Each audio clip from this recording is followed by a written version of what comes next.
అందరికీ నమస్కారం. Welcome to tech boy Telugu YouTube channel. 6 గ్యారెంట్ల ఫామ్ ఇలాగే నింపాలనేసి నేనైతే ఈ వీడియో చేస్తున్నాను. ముఖ్యంగా తప్పులు చేయకూడదు. ఈ 28th ఈ రోజు నుండి ప్రజాపాలన పేరిట ఈ ప్రజాపాలన దరఖాస్తు అయితే స్వీకరిస్తున్నారు. అయితే కుటుంబ వివరాలు ఎలా ఫిల్ చేయాలనేది చెప్తాను అనమాట. క్లీన్గా మీరు స్కిప్ చేయకుండా చూడండి. తెలంగాణ రాష్ట్ర ప్రభుత్వానికి సంబంధించిన 6 గ్యారెంట్ల అప్లికేషన్ ఫామ్ ఇది. అయితే ముందుగా దరఖాస్తుదారుని వివరాలు. అయితే దీనికన్నా ముందు మీకు చెప్పేది ఏంటంటే ఒక లైక్ చేయడం మర్చిపోద్దు వీడియోని, అండ్ సబ్స్క్రైబ్ చేయడం మర్చిపోద్దు. ఈ వీడియోని మీ ఫ్రెండ్స్, ఫ్యామిలీ వాట్సాప్ గ్రూప్లో కూడా షేర్ చేయండి. దరఖాస్తుదారుని పేరు అంటే ఇంటి యజమాని ఎవరైతే ఉంటారో అతని పేరు రాయాలి.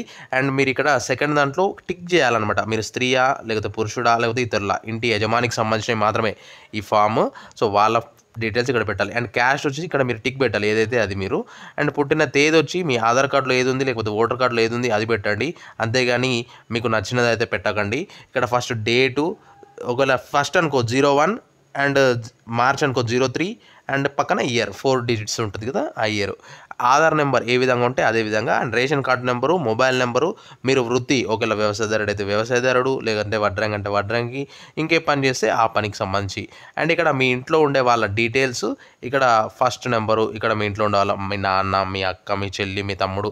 సో ఇలా మీ పేర్లు రాయాలన్నమాట. ఇక్కడ పేరు రాయండి. ఇక్కడ దరఖాస్తుదారునితో సంబంధం అంటే ఒకవేళ మీరు మీ ఫాదర్ ఒకవేళ మీకు ఎవరు ఫిల్ చేస్తున్నారో వాళ్ళతో ఇక్కడ రాసిన వాళ్ళ పేరుకి సంబంధం ఏంటి అంటే ఒకవేళ ఇంట్లో నాన్నగారు ఫిల్ చేస్తుంటే నాన్న పేరు ఇక్కడ రాసుకొని దరఖాస్తు దాంతో సంబంధం ఏంటంటే కొడుకు అని రాసుకుంటాడు.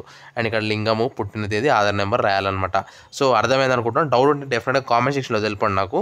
అండ్ నెక్స్ట్ చిరునామా అంటే మీ ఇంటి అడ్రస్సు, వీధి, గ్రామం, మున్సిపాలిటీ, వార్డు నెంబరు, మండలం, జిల్లా ఇవన్నీ మీకు తెలిసినాయి.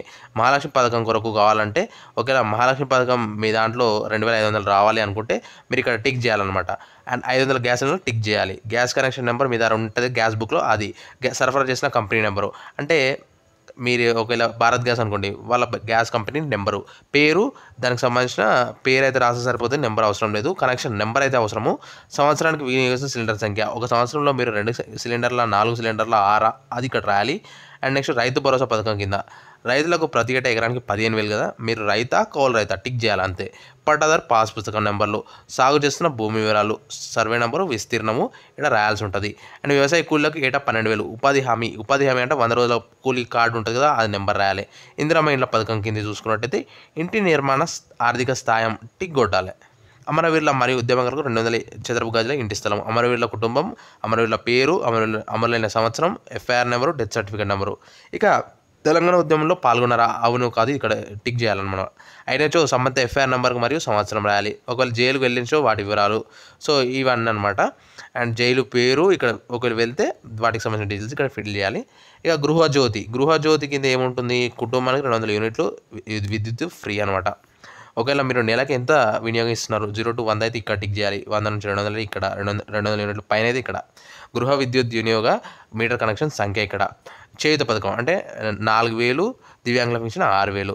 సో ఇక్కడ ప్రస్తుతం దివ్యాంగుల మీద క్లిక్ చేసి సర్టిఫికేట్ నెంబరు, ఇతరులు అయితే ఇక్కడ మీరు ఏదైతే అది ఇక్కడ టిక్ చేయాల్సి ఉంటుంది. టిక్ చేస్తే సరిపోతుంది అనమాట. ఇక్కడ మీరు ఒంటరి మహిళ లేకపోతే ఏంటి అనేది ఇక్కడ క్లిక్ చేస్తే సరిపోతుంది. ఇదనమాట మీకు ఓవరాల్గా కంప్లీట్గా చెప్పేసినాను. ఇంకేమైనా ఎక్కడైనా డౌట్ ఉంటే అయినా నాకు కామెంట్ సెక్షన్లో తెలపండి. ఈ వీడియోని మీరు డెఫినెట్గా వాట్సాప్లో షేర్ చేయండి. మీ ఫ్రెండ్స్ అండ్ ఫ్యామిలీ మెంబర్స్కి వాళ్ళు కూడా తెలియచేయండి.